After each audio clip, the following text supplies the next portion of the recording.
If you are working for a company that is refusing to pay you after you've went to a location and the person that you're supposed to meet did not show up, they're faulting you for a no-show, expecting you to go back, or they don't pay you, that company most definitely need to be put on your to-be-cut list. That means a list that you are planning to let go of. That snippet list, because that makes no sense at all. I've had someone tell me that a company didn't want to pay them because they went to a location and the actual contact did not show up, was a complete no-show, and you had access to the outside, which means that you could have gotten all of the images that you needed to get on the outside of the building. You just couldn't get on the inside because you had no inside access to a unit. Okay, you know what? That is too much. It is not your fault, first of all, if a person that you're supposed to meet does not show up for the appointment, especially if you've done all that you can possibly do in order to make sure that everything is intact. You've called them, they've responded, you've probably talked to them on several occasions, you probably even contacted and talked to these insureds through email. They know the appointment date. They've already told you that they'll be the person that you'll be actually meeting, the whole 9 yards. Okay? So you're ready. There's no reason for them to not show up. And then on that appointed day, you start calling them, they don't answer their phone. Okay? Because I just had that same experience when I had to go to a shopping plaza, which I thought was just going to be one huge building. Turns out it was an actual shopping plaza for a beauty parlor. The beauty parlor address was totally different from the address that was on the form, which let me know that it was probably the entire plaza. I can't just walk inside of a plaza and ask someone and tell the person who's the tenant inside of each and every one of those different units that I'm there for an inspection and just go to walking through these people's place. There needs to be someone there with me.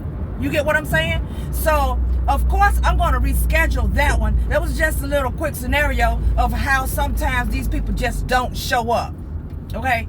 And it does happen. And for those of you who have not experienced it, trust me when I tell you, it will occur for sure. You'll have those who just are under the assumption that they just don't have to come. Okay, someone needs to come. Either the insured themselves, the owner of the location, or some sort of representative needs to show up and be there for the appointment, especially depending on what you're doing. If it's something that requires you to go on the inside of a unit, somebody's apartment, somebody's home, the house, the person who owns the house needs to be there. Somebody needs to show up. But if you actually get to a location and when you get there, there is no one there but you, that person who you've been talking to on a regular basis, all of a sudden on the day of decide that they're just not going to respond to calls and they're not going to show up.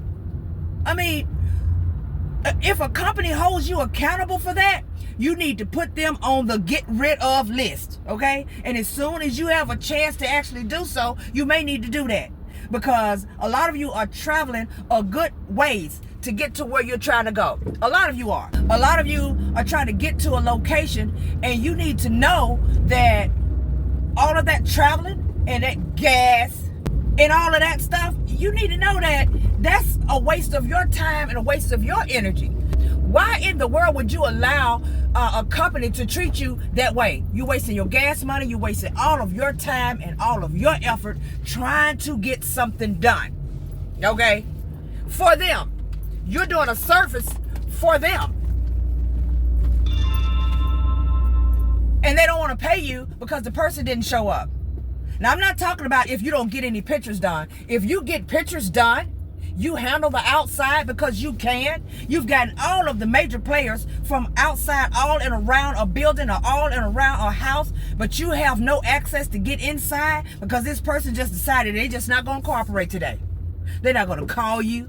They're not coming around. They're not answering voicemails. And you out there with your phone like, oh my goodness, what is happening? Why is nobody saying anything? What are you supposed to do? Especially if you've traveled to that location. If you've traveled, then of course you're expecting to get paid. If you've traveled to the location, then of course you're expecting to get paid. So they need to do something. And for them to say, well, we absolutely have to have the inside. We need pictures of the smoke detector. A smoke detector? Okay? Ding these folks for not showing up. Hold them accountable for not showing up. Okay? Because just like you're having to conduct business and set an appointment and make sure you're there and you're there on time, the person that you're going to meet, they should be there and be on time too. They don't need to just wait that day and decide out of the blue, well, you know what, I ain't coming. I don't feel like today.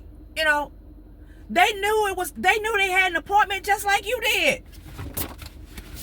So why would you accept that? Don't accept any and everything. I made a video before pertaining to picking the best companies. And companies like that are way at the bottom of the list. Okay. They are way at the bottom of the list. Don't let these companies treat you that way. You've done what you're supposed to do. You've done your part.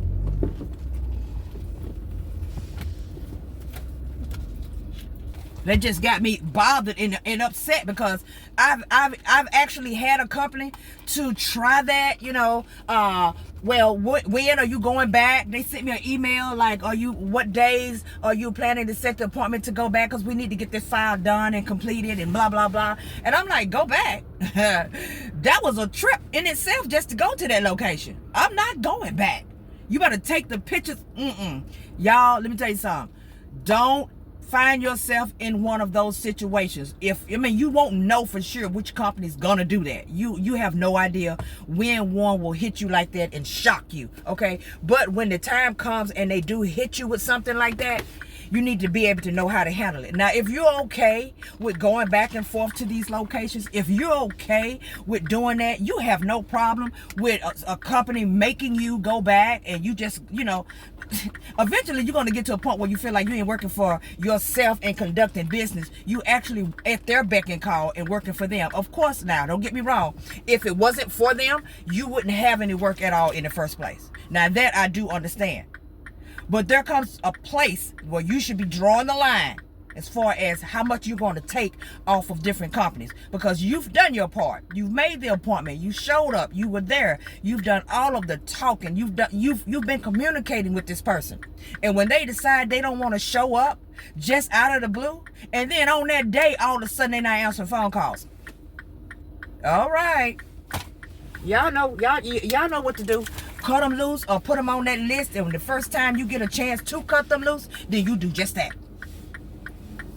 You do just that.